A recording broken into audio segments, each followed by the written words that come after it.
안녕하세요, 여러분. 오늘 우리는 아주 작은 일상에서 시작된 커다란 이야기 하나를 함께 나누려고 합니다. 여러분도 경험해 보셨을까요? 아침에 눈을 떴는데 벌써 피곤하고 계단을 몇 층 오르기도 전에 숨이 차오르는 그 느낌. 특별히 무리한 것도 없었는데 가슴이 답답하거나 두근거림이 밀려오고 아무 일도 안 했는데 오후만 되면 기운이 빠지는 그 감각 말입니다. 나이 들어서 그런 거 아니냐고요? 아닙니다. 이건 단순히 나이가 들어서 생기는 현상이 아니라 몸이 보내는 미세한 신호일 수 있습니다. 저는 이런 순간들을 수없이 지켜봐 온 순환기내과 의사입니다. 저는 83세이고 지금까지 2만 명이 넘는 환자들을 진료해왔습니다. 이름은 김영환이고요. 제 나이를 말씀드리는 이유는 단순히 경력을 과시하려는 게 아닙니다. 지금 제 눈앞에 보이는 여러분이 과거 제 진료실에서 만났던 환자들의 얼굴과 너무도 닮아 있어서 그렇습니다. 많은 분들이 혈압약을 복용하며 하루하루를 살아갑니다. 그런데 말입니다. 그 약이 꼭 해결이 되고 있지는 않더군요. 뭔가 이상하다는 느낌, 혹시 들지 않으셨나요? 한 67세 남성 환자분의 경우를 말씀드릴까요? 그는 매일 아침 정해진 시간에 약을 드셨습니다. 외래에 올 때마다 처방전도 꼼꼼히 챙기시고 식단도 꽤 성실하게 관리하셨어요. 그런데 이상하게도 호흡은 점점 짧아지고 발바닥은 시리다 못해 밤에는 쥐가 자주 나곤 했습니다. 그런가 하면 저녁엔 TV를 보다 말고 갑자기 졸거나 무기력하게 앉아있는 일이 점점 잦아졌죠. 어느 날은 자리에 앉은 채로 깊은 한숨을 쉬시더라고요. 교수님, 저는 이제 그냥 이렇게 살다가 가는 거겠지. 그 순간이 기억에 오래 남습니다. 혈압 수치만 보면 나쁘지 않았습니다. 평균 135/85. 그래도 불안하다는 거예요. 이유 없이 불안한 마음, 쉽게 말할 수 없지만 누구나 공감할 수 있는 그 감정. 나만 뒤처지는 느낌, 혹은 내 몸이 점점 나를 배신하는 것 같은 감정. 노년의 하루는 그 작은 무기력에서 시작해 점점 인생의 리듬을 느리게 망가뜨립니다. 아무도 모르는 사이에 조용히. 의학적으로도 이 현상은 꽤 흥미롭습니다. 심장이란 건 말이죠. 단순히 펌프 역할만 하는 게 아닙니다. 감정을 느끼고 호르몬에 반응하고 기압과 스트레스에 따라 박동이 달라지는, 말하자면 아주 예민한 친구예요. 그런데 이 심장에 혈액을 공급하는 혈관들, 그러니까 관상동맥이든 말초혈관이든 이 친구들이 느슨하게 혹은 경직되게 반응하면 아무리 약을 먹어도 어딘가 불편한 증상이 사라지질 않아요. 그게 바로 혈압 수치만으로는 설명되지 않는 문제들의 출발점입니다. 참 재미있는 연구가 있습니다. 노인의 하루 평균 혈류량을 조사했더니 단순한 걷기 동작을 15분 한 그룹과 앉아서 신문을 본 그룹의 혈류 차이가 무려 37% 이상이었어요. 불과 15분 차이입니다. 몸을 움직인 것만으로도 혈관이 그렇게 달라진다는 말이지요. 기묘하지 않나요? 그런데도 우리는 어차피 나이 들어서 그런 거야 라고 자꾸만 자기 자신을 무시하는 말을 되풀이합니다. 그리고 또 하나, 정말 흥미로운 사실. 실제로 고혈압 환자의 약 30%는 약을 먹고도 여전히 정상 혈압에 도달하지 못합니다. 이걸 치료 저항성 고혈압이라고 부릅니다. 학계에서는 이 문제를 두고도 아직 완전히 명쾌한 결론을 내리지 못했어요. 일부는 유전이라고 말하고 일부는 신장 기능 때문이라고 말합니다. 저는 그렇게 생각하지 않습니다. 제 환자 중에는 약을 바꾼 게 아니라 삶을 바꿔서 좋아진 분들이 훨씬 많았거든요. 예를 들면 이런 겁니다. 어떤 환자분은 아침 식사 전에 올리브유 한 숟갈을 먹기 시작했고 저녁엔 TV 보기 전 15분씩 동네를 걸었습니다. 그러다 보니 자연스럽게 늦은 야식이 줄었고 잠이 깊어졌으며 혈압은 10 정도 떨어졌습니다. 숫자가 중요한 게 아닙니다. 그분의 목소리가 달라졌습니다. 전에는 진료실 문을 열며 단령하세요 하던 분이 이제는 교수님, 저 오늘요 하고 활기차게 들어오시거든요. 이런 경험이 쌓이면서 저는 깨달았습니다. 우리는 몸을 너무 수치로만 봐왔다는 것. 혈압이 140인지 130인지, 심박수가 72인지 78인지에만 매달리면서 그 숫자를 만드는 삶의 습관은 소홀히 했다는 것. 그리고 바로 그 습관들 사이에 의외로 큰 해답이 숨겨져 있다는 것. 혈압약은 매우 중요합니다. 저도 여러분께 절대 약을 중단하라는 말을 드리려는 게 아닙니다. 다만 우리가 너무 오랫동안 약이 알아서 다 해줄 거야 라고 믿고 나머지 모든 걸 놓아버린 건 아닐까요? 그게 바로 우리가 지금 겪는 숨가쁨의 진짜 이유일지도 모릅니다. 그러니 지금부터 하나씩 작게 바꿔봅시다. 숨가쁠 때는 의자에 앉아서 5초 동안 깊게 숨을 들이쉬고 7초 동안 내쉬어 보세요. 그 하나만으로도 심박수는 내려갑니다. 마음도 따라 내려옵니다. 고혈압은 숫자의 병이 아니라 속도의 병이기도 합니다. 너무 빠른 말, 너무 빠른 식사, 너무 빠른 판단. 이젠 그 모든 걸 조금씩 늦춰볼 시간입니다. 좋아요와 구독을 눌러주시면 이 느긋한 믿음을 여러분과 계속 나누고 싶습니다. 하지만 제가 여기서 드리는 이야기들이 정말 도움이 된다고 느끼실 때만요. 강요는 없습니다. 건강은 스스로가 선택하는 작은 확신에서 출발하니까요.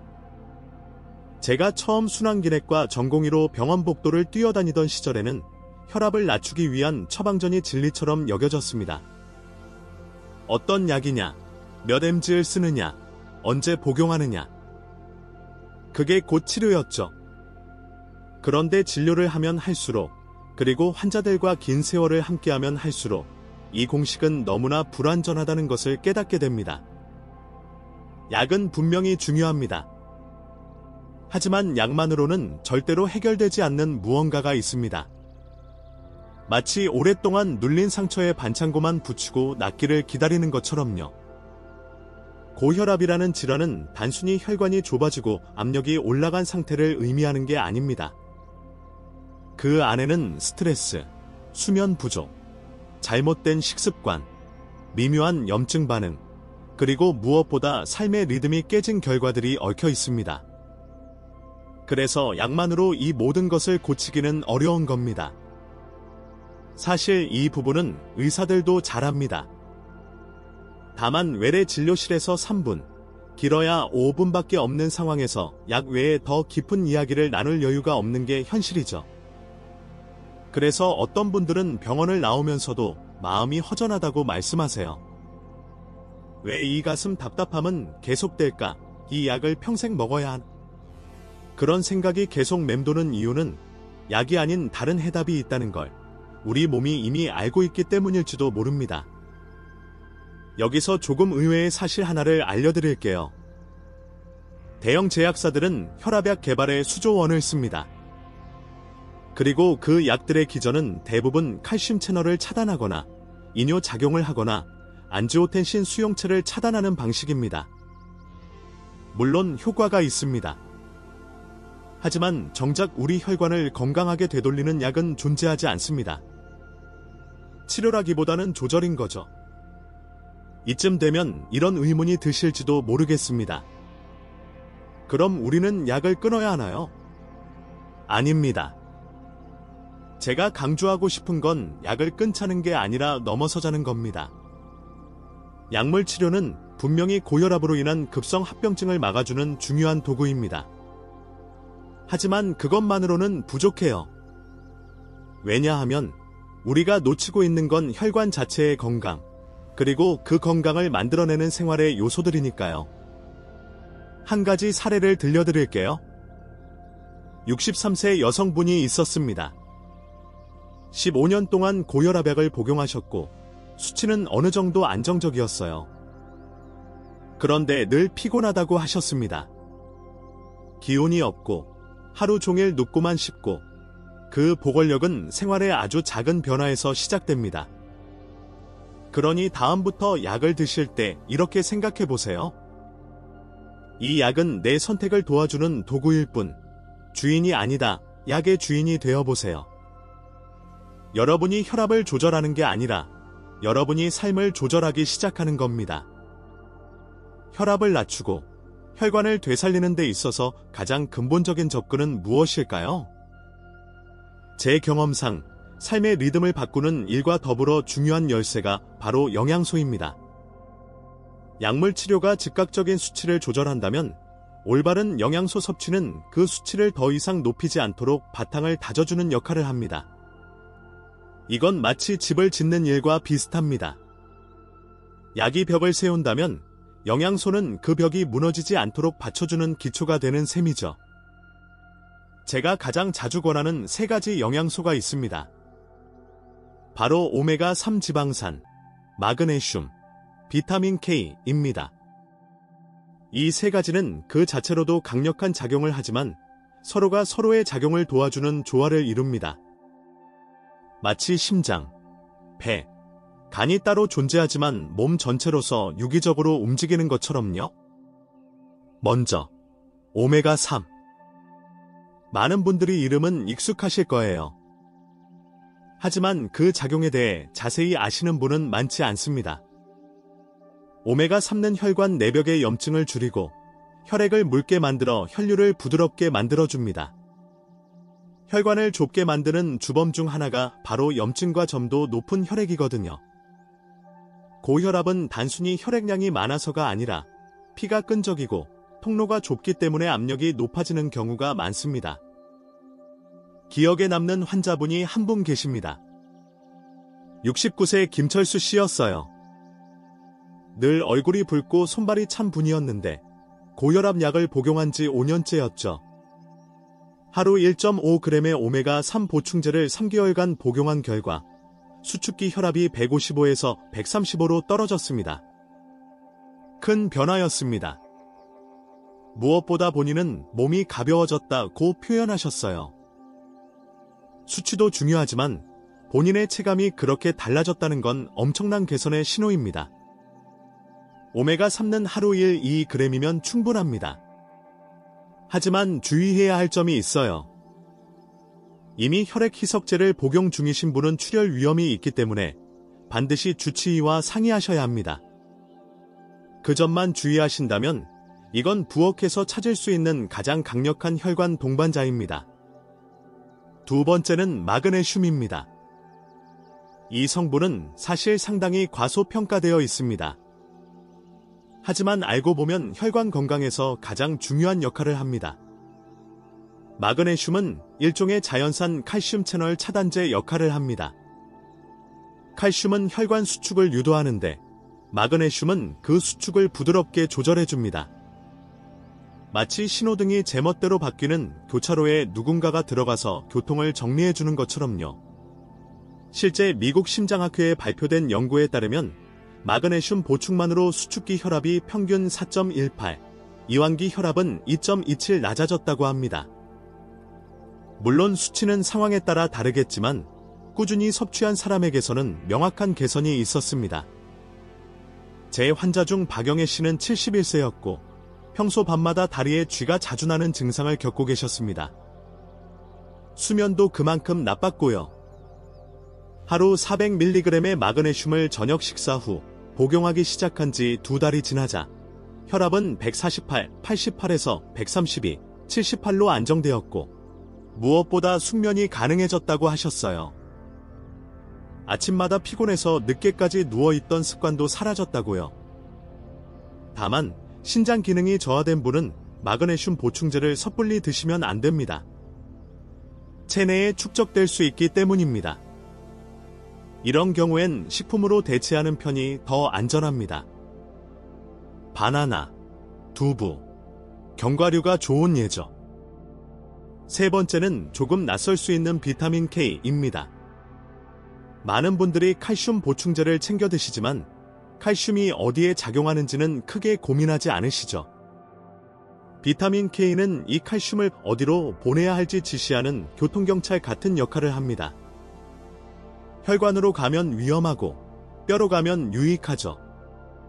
비타민 K가 부족하면 칼슘이 엉뚱하게 혈관벽에 쌓여서 동맥경화를 촉진할 수 있습니다. 이순옥 씨라는 환자분이 계셨습니다.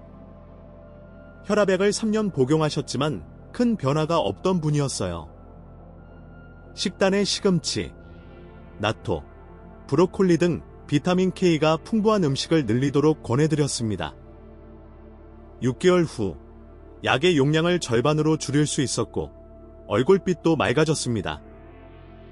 이분은 그 뒤로 건강 강연을 다니시는 열정적인 생활인이 되셨습니다. 삶이 바뀌었다고 하시더군요. 여기서 흥미로운 점 하나, 비타민 K는 와파린 같은 항응고제를 복용하는 분들에겐 또 다른 문제를 야기할 수 있습니다. 복용량이 일정해야 하며 변동이 있으면 약의 효과에 영향을 줄 수 있습니다. 그래서 이 경우에도 반드시 의료진과의 상의가 필요합니다. 자연이라고 해서 무조건 안전한 것은 아닙니다. 자연은 우리에게 기회를 주지만 현명함을 요구하기도 하니까요. 여기까지 오메가3, 마그네슘, 비타민 K. 이 세 가지가 혈관 건강에 미치는 영향을 간단히 정리하자면 이렇습니다. 첫째, 혈관의 염증을 줄이고 혈액을 부드럽게 만들고 오메가3. 둘째, 혈관의 긴장을 풀고 리듬을 안정시키며 마그네슘. 셋째, 칼슘의 잘못된 축적을 막아 혈관을 깨끗하게 유지합니다. 비타민 K. 과학적으로 보자면 이 세 가지는 서로 다른 경로에서 작용하지만 함께할 때 시너지 효과를 냅니다.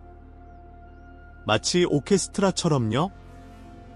혼자 연주하는 바이올린도 아름답지만 거기에 첼로와 피아노가 더해지면 훨씬 더 풍부한 소리를 냅니다. 우리의 몸도 마찬가지입니다. 한 가지 영양소만으로는 부족하고 서로를 보완해주는 자연의 설계가 필요합니다. 그래서 여러분께 권해드리고 싶은 건 오늘 식사부터 바꿔보는 겁니다. 무엇을 덜 먹을지가 아니라 무엇을 더 넣을지를 고민해보세요. 두부반모, 구운 고등어 한 토막, 시금치나 브로콜리 한 접시. 여기에 견과류 한 줌이면 오늘의 혈관은 분명히 미소 지을 겁니다. 두부 한 조각에서부터 혈관이 바뀔 수 있다면 믿으시겠어요? 사실 많은 분들이 건강을 위해 무언가 대단한 걸 해야 한다고 생각하세요. 값비싼 보충제, 유기농 인증을 받은 외국산 슈퍼푸드, 혹은 매일 운동장 5바퀴를 도는 헬스 루틴 같은 것들 말이죠. 하지만 제가 50년 넘게 환자들을 진료하면서 본 진실은 조금 다릅니다. 변화는 늘 아주 단순하고 조용한 곳에서 시작됩니다. 가끔은 바로 부엌에서 말이죠. 제가 가장 자주 추천하는 3가지 식품이 있습니다. 이름만 들어도 너무 익숙해서 오히려 감흥이 없을지도 모르겠습니다. 바로 두부, 고등어, 그리고 엑스트라 버진 올리브유입니다. 놀랍게도 이 3가지에는 앞서 말씀드린 핵심 영양소들이 모두 들어있습니다. 게다가 가격도 부담없고 대부분의 마트에서 쉽게 구할 수 있습니다. 이보다 더 이상적인 혈관 건강 음식이 있을까요? 우선 두부부터 말씀드릴게요. 많은 분들이 두부는 그저 단백질 공급원으로만 알고 계시지만 그 안에는 훨씬 더 중요한 요소가 숨어 있습니다. 바로 이소플라본이라는 식물성 에스트로겐입니다. 이 성분은 혈관 내피세포의 기능을 향상시켜 혈류 흐름을 부드럽게 만들어줍니다. 혈관은 단순한 튜브가 아니거든요. 그 안에는 복잡한 신경과 수용체들이 존재하고 작은 자극에도 반응합니다. 이소플라본은 그 민감한 혈관을 편안하게 만들어주는 천연 진정제 같은 존재예요. 게다가 두부에는 마그네슘도 풍부합니다. 앞서 말씀드렸듯이 마그네슘은 혈관 수축을 막고 이완을 도와주는 중요한 역할을 하죠. 저녁에 두부 반모 정도를 구워서 샐러드에 곁들이거나 간장 대신 올리브유 살짝 뿌려서 드셔보세요. 조리법만 조금 바꾸면 두부는 정말 탁월한 혈관 음식이 됩니다. 서늘하고 어두운 곳에 보관하시고 한 달 안에 드시는 걸 추천드립니다. 복용법은 간단합니다. 가열하지 말고 샐러드에 뿌리거나 빵에 찍어 먹는 방식이 가장 좋습니다. 하루에 1-2큰술이면 충분해요. 제가 실제로 아침 식사 대신 물 한 잔, 올리브유 한 스푼, 견과류 한 줌으로 하루를 시작하는 어르신을 여럿 봤는데 모두 입을 모아 이야기합니다. 아침이 달라졌어요. 자, 여기서 잠깐 재미있는 이야기 하나. 고대 그리스의 운동선수들은 경기를 앞두고 올리브유로 온몸을 마사지했다고 합니다. 신체의 활력을 불어넣고 상처 회복을 돕는다고 믿었죠. 오늘날에는 그 올리브유가 혈관 속을 부드럽게 흐르게 만들고 있으니 시간이 지나도 본질은 참 다르지 않다는 생각이 듭니다. 정리하자면 두부는 내면의 탄력을, 고등어는 흐름의 부드러움을, 올리브유는 혈관의 방어력을 책임집니다. 이 세 가지는 하나만 먹는 것보다 조합했을 때 훨씬 더 강력한 시너지를 발휘합니다. 무엇보다 이건 식사입니다. 무리한 다이어트가 아니라 제대로 먹는 법이죠.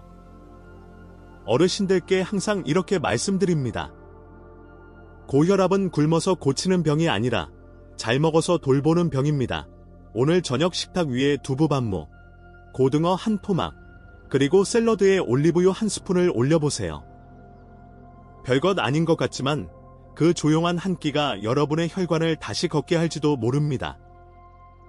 음식으로 시작된 변화는 분명 강력하지만 현실적으로 모든 영양소를 식품만으로 매일 충분히 섭취한다는 건 그리 간단한 일이 아닙니다.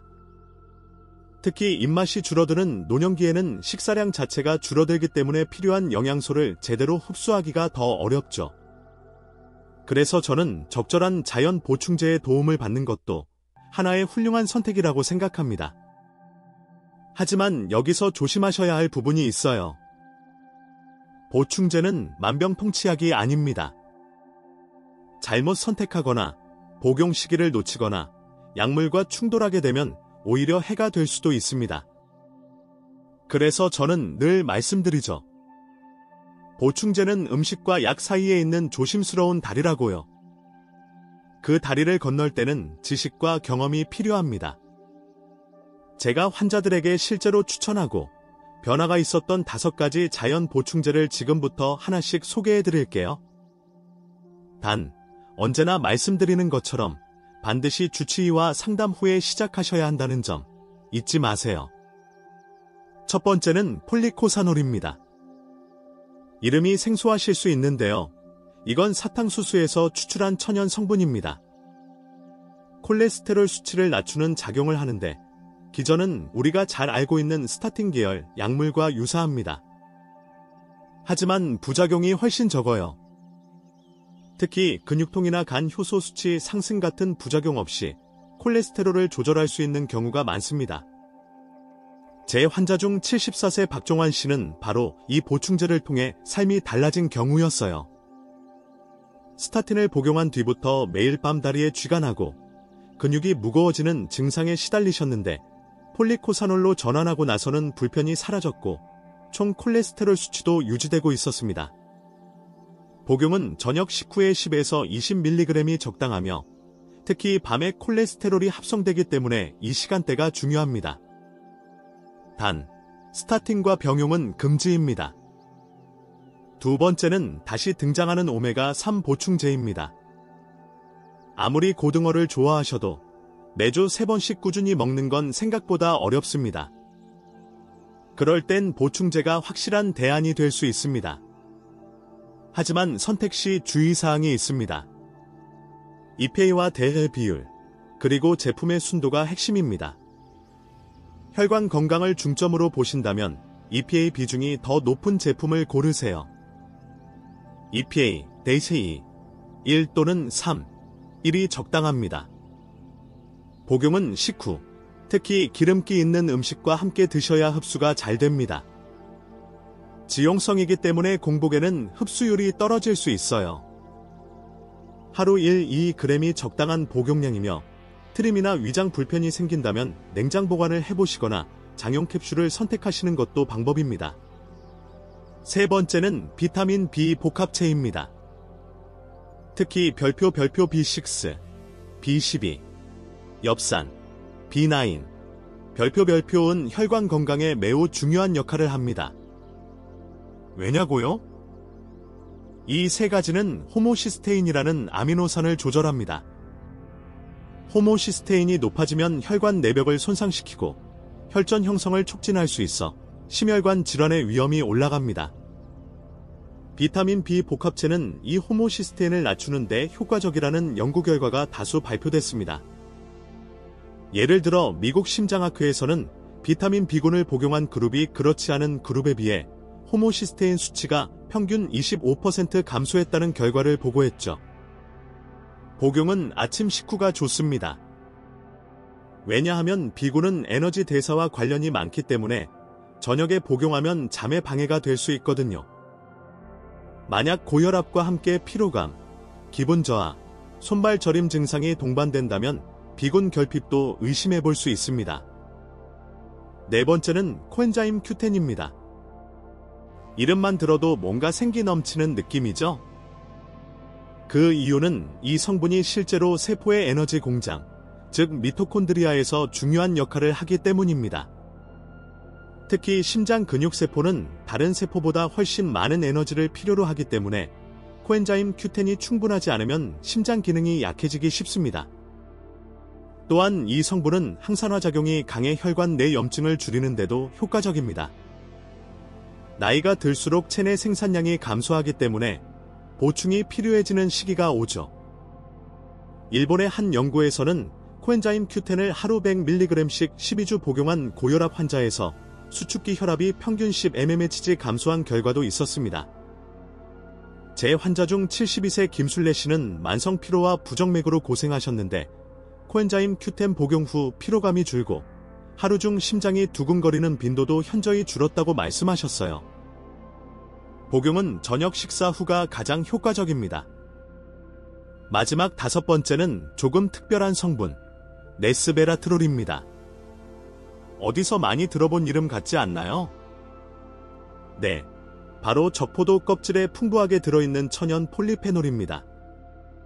이 성분은 장수 유전자를 활성화시켜 세포의 노화를 억제하고 혈소판 응집을 억제해 혈전 형성도 막아줍니다. 또한 혈관 내피세포의 일산화질소 생성을 촉진해 혈관 이완에도 큰 도움이 되죠. 레스베라트롤은 현재도 학술적으로 논쟁이 많은 성분입니다.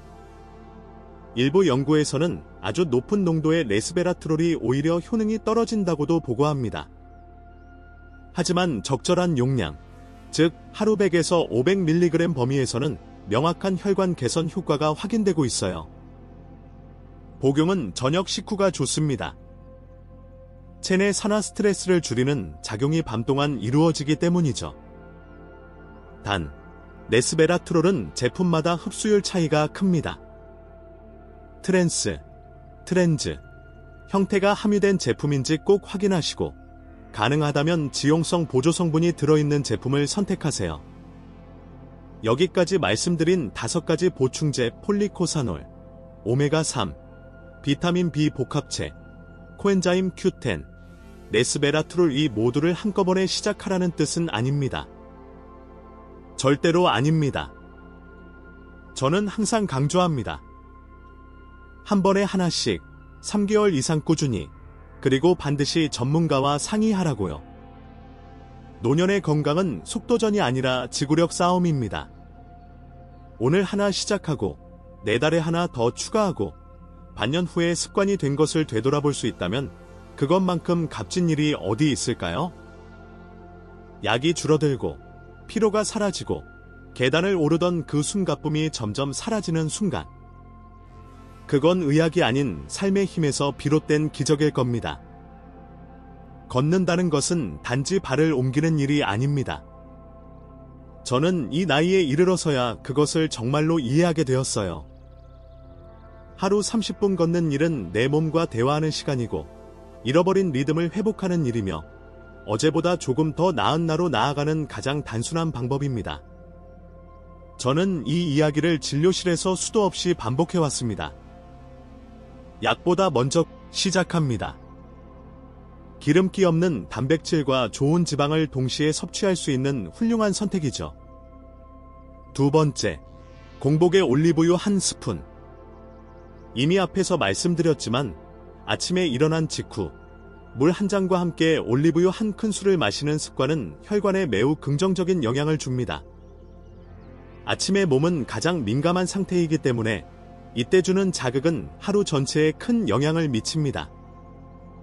한마디로 올리브유는 하루의 혈관 컨디션을 결정짓는 첫 신호입니다. 세 번째는 야채 중심 식단. 특히 녹색 잎채소를 매일 드세요. 시금치, 케일, 상추 같은 채소에는 질산염이 풍부하게 들어 있습니다. 이 성분은 체내에서 일산화질소로 전환되어 혈관을 확장하고 혈압을 자연스럽게 낮추는 데 도움을 줍니다. 어려울 것 같지만 매 끼니에 한 접시만 의식적으로 추가하면 충분합니다. 이제 여러분께 제가 지난 50년간 정리해온 황금 루틴을 알려드릴 시간입니다. 모든 환자에게 똑같이 적용하진 않지만 많은 분들이 이 루틴을 따라 실질적인 변화를 경험했습니다. 중요한 건 무리해서 시작하지 않는다는 것입니다. 서서히, 기초부터 스스로의 페이스에 맞게 시작하세요. 1단계, 기본 루틴 만들기. 가장 간단한 것부터 시작하세요. 아침 공복에 엑스트라 버진 올리브유 1스푼. 저녁 식후 30분 걷기. 단 2가지. 처음에는 이 2가지만 집중하세요. 하루 이틀 빠져도 괜찮습니다. 목표는 완벽이 아니라 반복입니다. 2단계, 보충제 하나 추가. 기본 루틴이 익숙해지면 오메가3나 마그네슘 보충제를 하나 추가해보세요. 둘 다 부담 없는 시작입니다. 2~3개월 꾸준히 복용해보며 몸의 변화를 관찰하세요. 3단계, 식단 개선. 주 3회 두부. 주 2회 고등어. 매일 녹색 채소 한 접시. 이 정도면 충분합니다. 집에서 가능한 수준에서 시작하세요. 완벽하게 바꾸려 하지 마세요. 4단계, 생활습관 확장. 이제 스트레칭, 견과류, 수면 루틴 등을 하나씩 더해보세요. 새벽에 일어나 움직이기, 따뜻한 물 마시기, 기상시간 일정하게 유지하기. 작은 습관이 쌓이면 큰 변화를 만듭니다. 제가 본 수많은 환자 중에 가장 극적인 변화를 경험한 분은 68세 박미경 씨였습니다. 10년 넘게 혈압약을 복용하고도 매일 피로에 시달리던 분이었죠. 처음엔 의심이 많으셨어요. 이게 정말 될까요? 라고 조심스럽게 물으시던 모습이 아직도 생생합니다. 그런데요. 단지 1개월 만에 아침에 눈이 달라졌다고 하셨어요. 3개월 후 혈압이 145/85로 떨어지고 6개월 후엔 130/78. 약물 용량을 절반으로 줄였고 12개월 뒤에는 최소 용량만으로 모든 수치를 정상 유지하고 계십니다.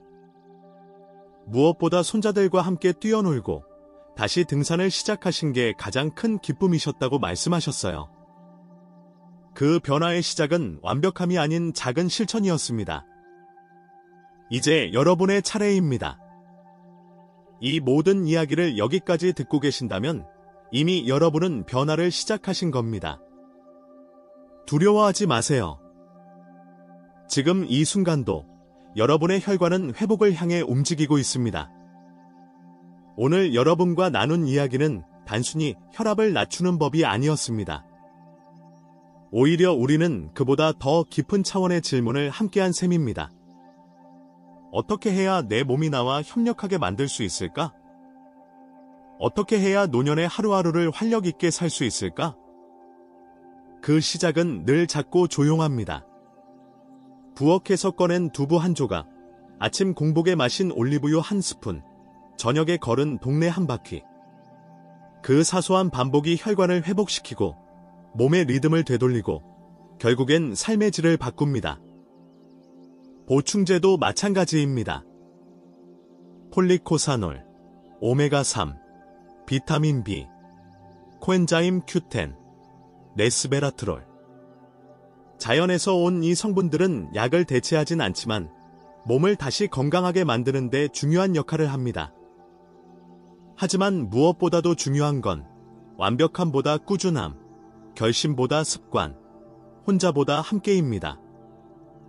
가족의 지지, 주치의와의 소통, 자기 자신과의 진심 어린 대화가 함께할 때 이 루틴은 비로소 당신의 루틴이 됩니다. 지금 여러분의 부엌, 냉장고, 그리고 발걸음에서 변화는 시작될 수 있습니다.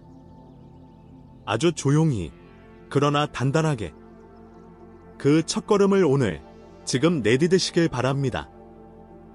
당신의 혈관은 회복할 수 있습니다.